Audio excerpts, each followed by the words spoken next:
Hey guys, I'm here with my bro to get TheOdd1sOut animation before computers onto this video. So you guys can tell, okay, I think I know where this is going. I'm probably guessing that, the TheOdd1sOut aka James probably going to be talking about how animation was before computers came along. And yeah, I think I definitely did experience that. Like, I remember that animation was so different, like, from today, because I know that today we're all like using computers and stuff to animate stuff. So yeah, like animation before like computers though, I remember, man, it was just so different, and it's not like today, guys. Like, I promise. So, probably guessing that, James is gonna be explaining how the process went over that, and let's see what's gonna happen. This is good. I know this is gonna be good, But never say, guys. Enough of that, though. Let's go check out the TheOdd1sOut animation before computers, and I hope you guys are through. When you're watching any animated piece of media, I think it's easy to forget that you're watching drawings move.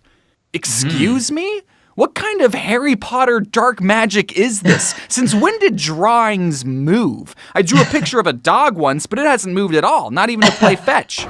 Well, what you're really watching isn't actually moving. What you're really watching is a series of individual frames played at a rapid speed on a liquid crystal display screen that emit photons into your eyeball receptors that get processed by your brain into what it perceives as movement. It was all a trickery, you see. It's the a ruse that you fell for hook, line, and sinker. Now, a lot of you probably already know about the concept of a frame rate, but what I want you to understand is that in cartoons, every head turn, every blink, everything that happens had to be meticulously drawn by a person who studied anatomy and knows about physics and movement, knowing full well that their drawing was only going to be seen for a fraction of a second. And you weren't even watching, you were on your phone. Today, I would like to turn back the sands of time and talk about some of the ways animators were able to achieve the illusion of life without the help of modern technology. I hope by watching you can better understand and appreciate the medium of animation as much as I do, because the amount of dedication and hard work that goes into just making drawings move is unreal. And if you're like me and already know a bit about animation history and find this kind of stuff fascinating, don't worry, I didn't have a lot of friends growing up either. Now, we know that animation is just copious amounts of drawings being shown in rapid succession. But how the fuck are we going to get people to look at copious amounts of drawings in rapid succession without a computer? Well, believe it or not, there's actually quite a few things we can do without even having to use a camera. One method we can try is by drawing out all of our frames on a stack of paper. I know that's the time-consuming part, but after we're done doing that, we'll hang up all our drawings side by side on a very long wall. Then we'll ride a bike next to the wall and continuously have our head turned facing the wall. And if we pedal fast enough, we'll zip by the drawings so fast that it'll look like they're moving. Yeah. Hey, look! It's a horse! Okay, you're probably thinking, that's not how animation is made. And you're right. This method of animation is totally impractical. Graffiti art. But not impossible. Step into Wix Studio, the web creation platform built for agencies. Mobile games are going big. This type of human transportational animation has been done before in subway tunnels, with the results looking pretty legit. I mean, this minion looks like he's totally moving. I might as well be in the cinema. And for those of the gamer variety, YouTuber Pale of Pears was able to achieve this method of animation flawlessly in Minecraft. Wow. But if you wanted to do something more practical, you could instead take your drawings off the really long wall and then stack them up like a book and then just flip through the paper quickly. Making a flip book. Flip book. If you have some sticky notes lying around that you forgot about in a junk drawer somewhere, you could make a pretty simple ball bouncing animation really quickly, with the results being, I see that a lot. kind of cool. A fun fact, this type of animation was featured in every single copy of the Animorphs books, which I never read. I would just flip through the pages and watch the children in the corner transform into elephants and starfish and this weird blue alien centaur thing. And look at that. What the heck was going on in these books, man? Okay, this next method of showing people drawings in rapid succession that's really cool. It's going to be a little bit crazy. I don't want to freak you out, but It's basically on the same level as rocket science, okay? We're gonna have to jump up a whole dimension for this one. Golly. What you're going to do is sculpt out a 3-dimensional figure of whatever you want to animate. Let's animate, I don't know, this guy jumping. So first I'm gonna sculpt my guy just standing there, just being a dude. This will be frame 1. Now, okay, I know some of you are probably thinking, I think I know where this is going. I see where this is going. You're going to take a picture of the sculpture, then change its pose slightly, take a picture of that, and then slightly change the pose over and over while continuously starting and stopping the camera, making it seem like our subject has some sort of motion. No, actually, we're not going to be doing any of that. Cameras haven't been invented yet in this hypothetical. Exactly. What we're doing instead is making a whole new sculpture that will be the next frame of our animation. So it'll be our guy again, bending his legs a little bit, getting ready for the jump. I think I know. Neat. That's frame 2. I think now I know let's do this a total of, I think I remember this. I don't know, 16 times? That sounds good. Let's also make the 16th sculpture look like it came before the first sculpture. So do you understand? It's going to go from the 16th sculpture back to the first one. I see It's a loop, like a tick-tock. We're doing a tick-tock loop. Now we're going to take all 16 of our sculptures and space them out evenly on a round table. Sorry, Arthur, I'm going to need this. Now, make the table spin. That's on you to figure out how to do. I don't know. Maybe get the bike guy from the first example to pedal or something. I doubt any of you are actually following along. But if you are, put all your sculptures on a spinning table right now. And make it quick, all right? I'm not going to wait for you. And now, for the final step, turn your lights on and off really quickly. And if we did everything right, the effect we get is mesmerizing. Ooh. Oh, wow, look at that. That is cool. Yeah, I remember it. See, look at that. That's really cool. What's happening is that the light shines at the first sculpture, and then we turn the lights off. And then it Then, as the table spins, the light will turn back on when the second sculpture is in the same position as the first. So we turn the lights on when the sculptures are in the same spot, and we turn them off when they're not. And what we end up seeing is all of our figures standing in a circle, performing the animation, and we don't even register that the whole thing is spinning. And congratulations, you all know what a zoetrope is now. Which I know is a pretty fun word that you can whip out at parties. Like, yeah, I know a unique word that starts with the letter Z that isn't xylophone. Another fun thing about the zoetrope was that a 3D rendering of one was featured in the Season 2 opening of Mob Psycho 100. So that's what that spinning thing in the intro was. It was a zoetrope. That's cool. Zoetrope. Okay, let's talk about one more way we can show people drawings in quick succession without a camera, and it's the easiest method by far. So all we need is this glitchy, abstract drawing like this. Pretty cool and random, right? Except it's not. It's not random at all. I lied. Every line here is placed very deliberately. Let me show you something. If we take this floppy, transparent sheet full of vertical bars and cover up most of the drawing... I know what this is. Hey, look at that. The outline we end up seeing looks like one of them kitty cats. Now, if we slide the transparent sheet over and reveal different parts of the drawing... I know what's going to do. It looks like a kitty cat put in a different position. And if we keep sliding this sheet over, revealing different parts of the drawing... that's really cool. Look at him go! This is called a barrier grid animation. And with the right base drawing, you can make all sorts of animations that don't hurt to look at all. And also, I just want to point out that a barrier grid animation was also featured in the Season 2 opening of Mob Psycho 100. Really?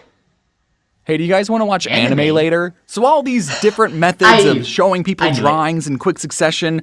I don't know if there's a word for it, but I'm calling it physical animation. Like animation you can hold and touch with your fingers, you know? All those warrior cat animation memes, that's digital animation, right? This is physical. It's the real deal. Yeah. But there's one form of physical animation that we haven't talked about yet that's unarguably the most popular and the most important form of physical animation to have ever existed on Earth. Excuse me. Okay, now we're going to use cameras. Okay, they finally figured it out. With the invention of film, showing people multiple images in quick succession had never been easier. Now we can take something from real life, burn an image of that into a film strip, process it, and then shine a light through it again to get a recreation of the image. And if we rolled this whole strip of film over this strobe light, we get moving pictures. That's why they're called movies. I knew it. Because they move. What the fuck? A lot of times, film was used to capture the movements of real people. That's a movie. But it was also used in the same way to capture the movements of people of the animated variety. Let's take a look at an old cartoon. The 1968 animated Batman series. The first time Batman has ever appeared in the animation form. You know, the really old Batman cartoon that had onomatopoeias appear on the screen during fight scenes? Yeah. Boom. Pow. Boom. My name is Willy Wonka. Yep. I'm a chocolate maker. Ooh. Send Wonka a message. You should stand up to those bullies. Give them the old 1-2. Prepare to be amazed.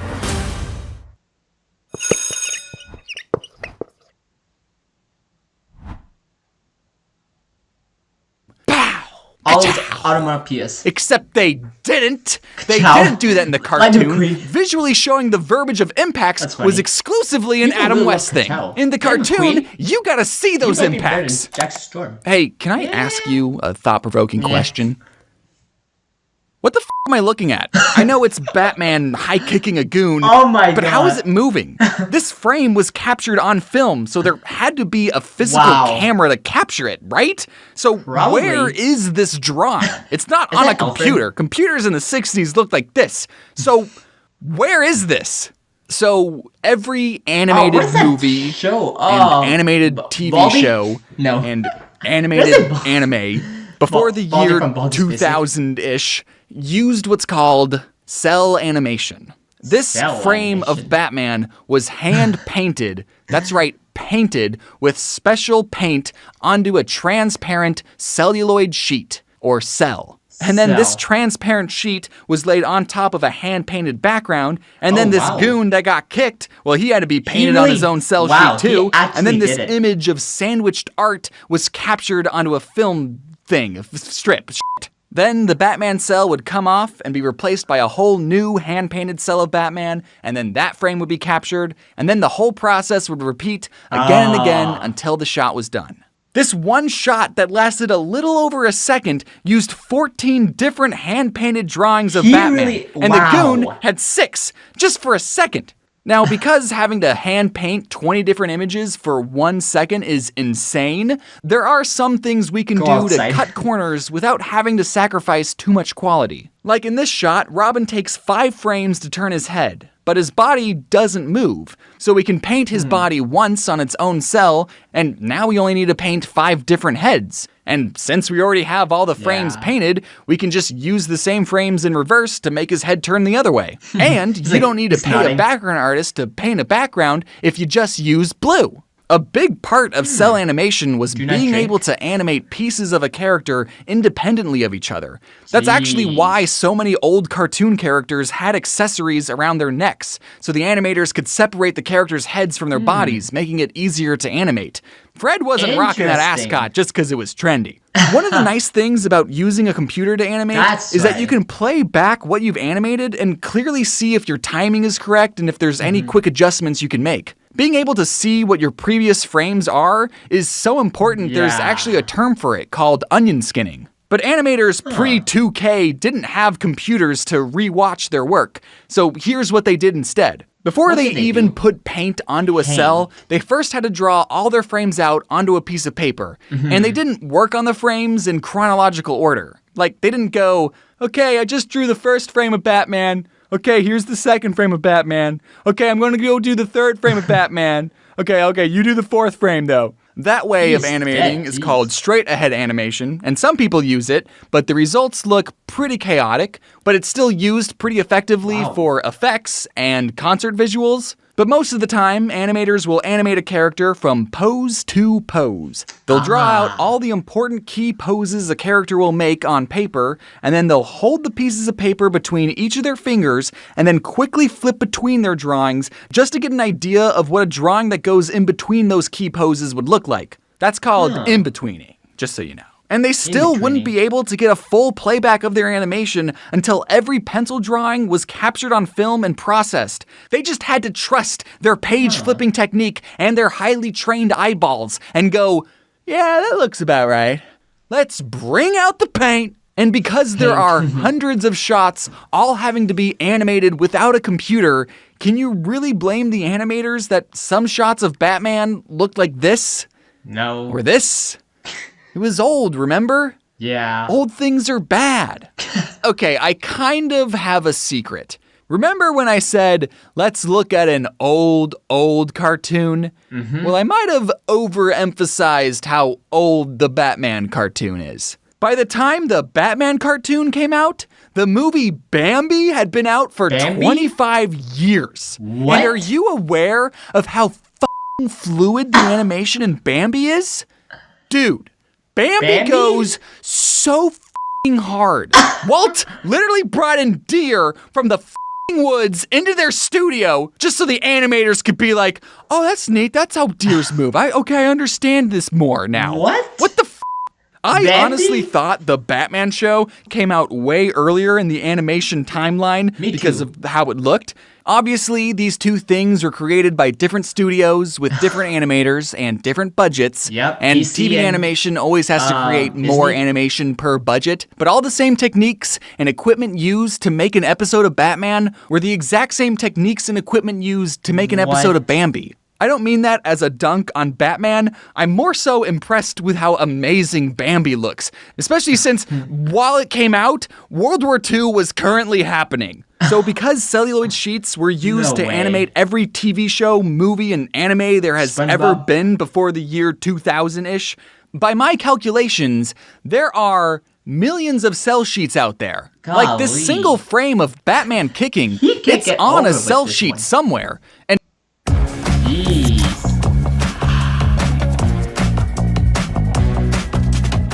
And more importantly, who owns it?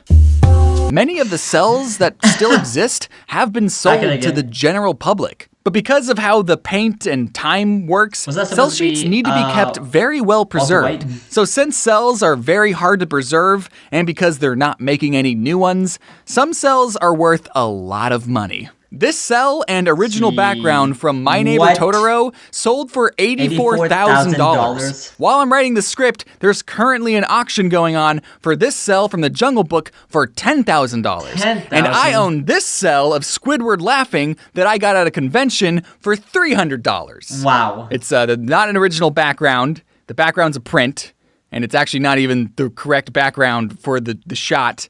But I'm just pointing out that not all cells are thousands of dollars. Yeah. You know, they made millions of these. So you can get a cell from a TV show for a couple hundred. Wow. And then you get to own a frame of animation. Like that belongs to you now, which I think is super cool. This moment of Squidward laughing belongs to me, and you can't have it. So if you ever visit some friends who really like cartoons, there's a good chance that they have an animation cell somewhere on display. And those are just a handful of ways that animators were able to achieve the illusion of life without a computer.